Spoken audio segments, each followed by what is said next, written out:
Hold on a sec. My fever was raging, my vision cloudy, my voice weak.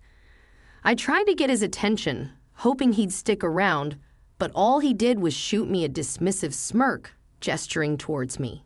He said with a touch of arrogance, "Sorry, but I've got a trip with a friend starting today. I'm in bad shape. If you take off, I won't be able to fend for myself. That's all you. You did this to yourself. I can't even just get some rest. Well, I'm out." And just like that, he was out the door, suitcase swinging, whistling a tune. My heart felt like it was splintering. He's bailing for a vacation while I'm laid up like this. Isn't the whole marriage thing about having each other's backs? I'm in both physical and emotional agony. With the little energy I have left, I reached out for help, and the outcome was startling. My name's Leah, and I'm 29. Ever since I was a kid, I wanted to help others, so now I'm a nurse at a university hospital. Nurses don't perform surgeries like doctors do, nor do they diagnose diseases. Our roles are specific and limited, but without nurses, hospitals wouldn't run. We care for patients within our scope, aiding in their healing. While we might not be in the limelight like doctors, nurses are vital. I took pride in being a nurse. Another perk of this profession was bonding with two close friends during nursing school. First up is Anna. She's the very definition of sweet, both in looks and nature. I'd often think how patients would be smitten by her because even I, a woman, find her delightful. Then there's Sandy. She's like the big sister in our trio, playing peacemaker between Anna and me. She was a star student and now has a position at a prestigious hospital. Getting to know them enriched my life in ways I can't express. They've been a driving force behind my determination as a nurse. But there's another driving factor in my career, my husband Nathan. Our paths crossed during a group outing arranged by a colleague from the same hospital. Sparks flew in instantly and he took down my number. By the end of the night, he was persistent, and after about 18 months, he popped the question. We've celebrated 2 anniversaries since. Even though that fiery passion from our early days might have dimmed, I was convinced I still have feelings for him. But of late, something seemed amiss. He started staying out more. It really hit home 2 weeks back. He's typically back by 700 p.m., but that night, the clock struck 8 and still no sign of him. I shot him a text, running late today, but got radio silence. Anxiety building up, I called multiple times, only to be met with voicemail. He finally strolled in after 1100 p.m. What kept you? I've been out of my mind with worry. I tried reaching out so many times, I blurted out, my voice louder than intended. He seemed ticked off for a split second, but soon resumed his usual warm demeanor. Oh, my bad. Got drinks with some colleagues and missed your calls and texts. You went out. You usually give me a heads up when you have plans. Today was just hectic. I really apologize. I promise to be more considerate next time. All right, just keep me in the loop. I can't help but worry. I understand if I'm late in the future. There's no need for you to stay up for me. Claiming he needed a shower, he exited the living room. After all these years together, his behavior fell out of character. Was he not himself today, his fleeting irritation? When I confronted him, it made me skeptical about his evening out story. He'd always inform me in the mornings about his evening plans. Many questions raced through my mind, but dwelling on them wouldn't rewrite the day. Although uneasy, I chose to put my apprehensions aside. It's been 2 weeks since that night, and my unease around him has only intensified. Right now, it's after midnight, and he's nowhere in sight. Each time I ask, he sticks to the same excuses, out with coworkers or working late. Without any solid proof that he's being dishonest, I can't press the issue further. As the days passed, grappling with this alone got tougher. I chose to bring it up with my 2 closest friends, whom I was set to see soon.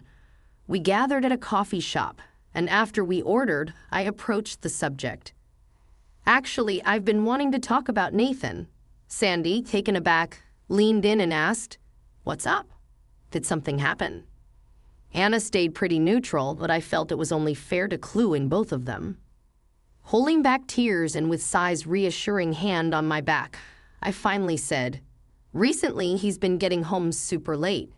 He hardly ever worked late or partied before, so this is a regular thing now." "Since when?" I paused, then answered. "It started about a month ago.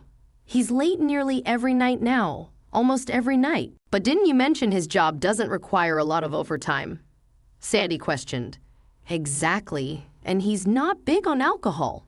He never really got the whole after-work drinks thing. On the off chance he did go, he'd come home early." Sandy looked pensive after hearing this. Anna, in a laid-back manner, commented, "La, are you sure you're not reading too much into this?" "Reading too much into it? He's busting his butt off both on the job and at home. He might be stressed, you know." Sandy asked, "What do you mean, so he's coming home late every night because he's stressed?"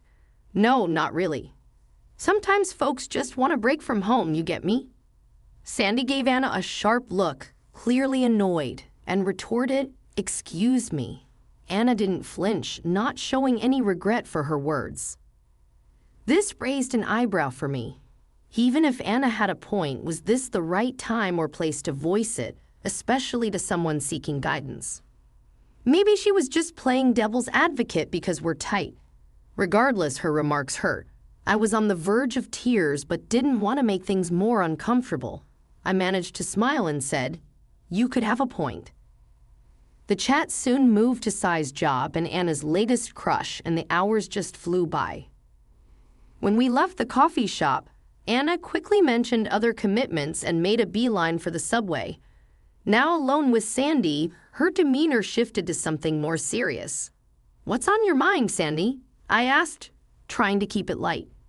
Looking sorry, she responded, "I've been mulling over Anna's comment. It felt off. Why would she back up your husband when you're clearly upset?" "Well, maybe that's just how she sees it. Still, she could have phrased it differently, right?" Anna's words did sting. I wasn't looking for pity, but I at least wanted someone to get where I was coming from. And Anna's stance, especially since it was so uncharacteristic, seemed to side with Nathan. Distressed, I said my goodbyes to Sandy. On the way back, I was caught in a sudden rainstorm, and before I knew it, I was drenched. Instead of heading for a shower right away, I paused at the front door, lost in thought about Anna's words and my husband's changed behavior. Tears mixing with rain on my face the next morning, I woke up feeling feverish and a splitting headache set in. My vision was fuzzy and my body felt like it weighed a ton. Fortunately, I didn't have work, so I took a moment to check my fever. My eyes widened when the thermometer read 103.6 degrees Fahrenheit. I couldn't remember the last time I was this sick. Thirst overcame me, but moving felt impossible. Pushing through, I made my way to the living room, where I found my husband gleefully packing a small suitcase. "Where are you headed?" "Oh, didn't I tell you? I'm out for the next 3 days." "Hold on, you never told me, and you're leaving today of all days. Look, it's been on the books for a while now. You should have given me a heads up." His face tightened at my words. In a flash, he was making his way to the door, suitcase in tow. "Hold on a sec." My fever was raging, my vision cloudy, my voice weak. I tried to get his attention, hoping he'd stick around, but all he did was shoot me a dismissive smirk, gesturing towards me. He said with a touch of arrogance, "Sorry, but I've got a trip with a friend starting today. I'm in bad shape. If you take off, I won't be able to fend for myself." "That's on you. You did this to yourself. You're in the medical field, so helpless. I can't even get some rest while I'm out." And just like that, he was out the door, suitcase swinging, whistling a tune. My heart felt like it was splintering. He's bailing for a vacation while I'm laid up like this. Isn't the whole marriage thing about having each other's backs? I'm in both physical and emotional agony. I needed help. With what little energy I had, I called someone for assistance. Sandy was my lifeline. After a quick chat, she showed up loaded with electrolyte drinks, meds, ice packs, and fruit. After getting some rest, I felt a world better, and the fever had dialed down. "Sandy, you're a lifesaver. I'm feeling way better." Really? That's great. But, I've got some news. Spill it. This might not be the best moment, but Anna might be more than friends with your husband. Come again? Trying to clear up my confusion, she flashed a pic. It showed my just-departed husband and Anna, both toting suitcases, grinning ear to ear. What's the deal here? I had this hunch ever since our coffee meetup. Then on my way here, I spotted them. Anna and my Nathan. Really? Is that why she was covering for him the other day? Looks that way. I immediately called my husband's workplace, finding out he had indeed taken a few days off. My nerves quickly flipped to fury. This is unbelievable. He ditched me, feeling awful, to jet off with the woman he's seeing on the side. And she's my right-hand gal. How dare he? This is war. But for the moment, I opted to rest up and recharge. Sandy stayed overnight, not wanting to leave me alone. Come morning, things took a wild turn. While brainstorming with Sandy, my cell buzzed. It was Anna. Sandy signaled for me to pick up. Her shaky voice came through. Your man Nathan. He's gone. Wait, what? What did you say? I'm telling you, Nathan's no more. Did you catch that? Get to the hospital now. She hung up quick, and we rushed to the hospital. In the waiting area, I spotted a shaken Anna looking defeated. I left Anna with Sandy and darted to my husband's room. When I told them I was his wife, they weirdly pointed me to a regular room. Hold on, where's my husband? I asked, clearly rattled. The nurse responded by opening the door, showing Nathan, sedated and in bandages from head to toe. He went ghost white seeing me. I waved Sandy over, bringing Anna into the room. Anna's eyes bulged, blurting out, "What the heck?" Sandy, who'd gotten the scoop from Anna, filled me in. Nathan blew through a red light with Anna and wound up in a wreck right in front of her. She had assumed he was gone after seeing him lifeless and unresponsive as paramedics took him away. If he had died, their secret would have been blown wide open. She probably figured the jig was up and decided to loop me in. He probably didn't see that coming. Seeing Nathan's strained face, I snarked, crashing the car on a cheat date. Maybe karma's real after all. You got what was coming. But hey, good thing you're still breathing, huh? Get ready for life post-divorce, thanks to your little side gig. Buckle up. Hold up, you're talking divorce. You're kidding, right?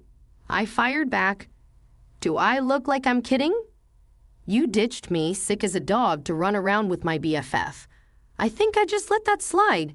Just so you're clear, I'm not budging on this. Prepare for this storm I've got ready for you and Anna. Without another peek, I stormed out. The sounds of him hollering and Anna's cries, but I tuned them out. Back home, a quick check of his tablet uncovered all the proof I needed of his two-timing. Armed with the goods, I hit up a law office, kicked off the divorce, and pressed for a payout. The evidence made for a fast divorce. Plus, I got a lot of money from the two of them in damages. Nathan, always bad with money, had been blowing cash left and right on Anna. Sandy and I later found out Anna had failed on her job and lately had been leaning on guys for cash. My now ex-hubby was just one on her list. He ended up in the hole trying to cover the damage fees. After a ton of fights, their fling fizzled out. A double cross by both my husband and my bestie was a blow. But looking back, I'm glad I cut those ties. I've got to believe that to move forward. Lucky for me, I got a rock-solid friend in Sandy. After the dust settled, he shot me a comforting grin. Used to tough through all of this. You rock? No way, it's all you totally BFs, right? If you need anything, holler. Thanks so much. I can't thank her enough. Life's not just about family or significant others. A ride-or-die buddy who gets me and has my back, that's gold. If she ever needs a hand, I'll be right there. I'm committed to living my best life so one day I can return her awesome favor.